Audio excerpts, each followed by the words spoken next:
धरती कराह रही है। अंधकार और अधर्म ने हर कोने को घेर लिया है।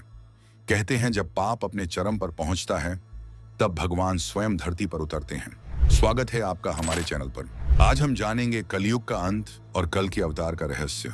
महाभारत, भागवत पुराण और विष्णु पुराण में भगवान श्री कृष्ण ने कलयुग के लक्षण बताते हुए कहा था, धर्म का केवल एक चरण सत्य ही शेष रहेगा।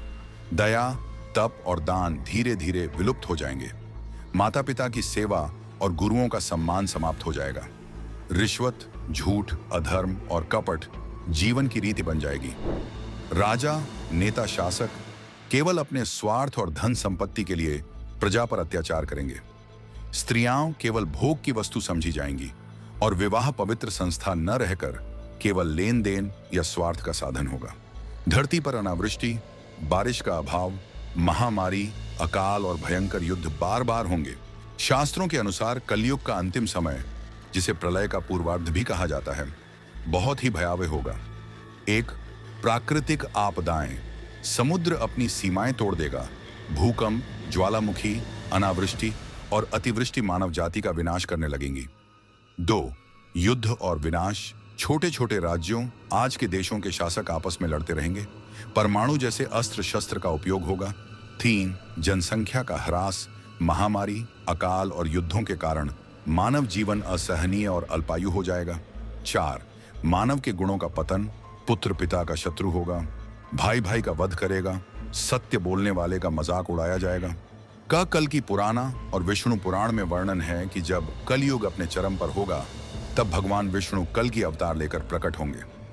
वे शंभल ग्राम, उत्तर प्रदेश के मौजूदा बदायूं क्षेत्र से जोड़ा जाता है, में ब्राह्मण विष्णु यश और माता सुमति के घर जन्म लेंगे। उनके पास श्वेत अश्व, देवदत्त नामक और एक दिव्य खड्ग तलवार होगी।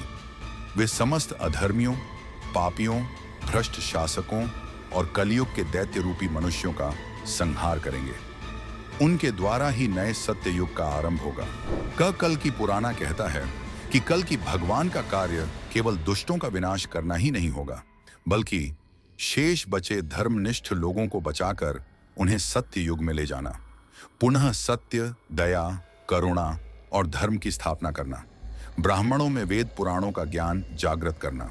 आध्यात्मिक कारण यह है कि कलियुग का यह विनाश इसलिए होगा ताकि प्रकृति संतुलन पुनः स्थापित हो सके। जब धर्म और अधर्म का अनुपात असंतुलित हो जाता है तब भगवान विष्णु स्वयं या उनके अवतार पृथ्वी पर अवतरित होकर व्यवस्था पुनः स्थिर करते हैं।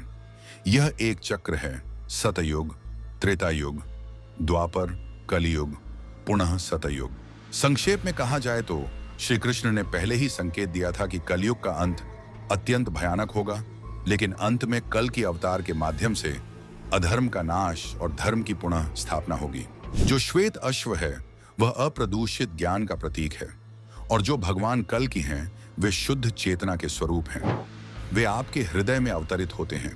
आजकल भारतवर्ष में अनेक दिव्य आत्माएं, संत पुरुष इस प्रयास में लगे हुए हैं ताकि हर व्यक्ति के भीतर कल्कि का अवतार प्रकट हो पाए। प्राणायाम, योग एवं ध्यान के द्वारा मन की शुद्धि और शरीर की स्वच्छता को प्राप्त किया जा सकता है। हर शुद्ध व्यक्ति उस शेष चेतना का प्रतिनिधित्व करता है। अतः जो संभल में भगवान कल्कि के अवतरण की अवधारणा है वह नारायण का ही नर रूप में अवतरण है।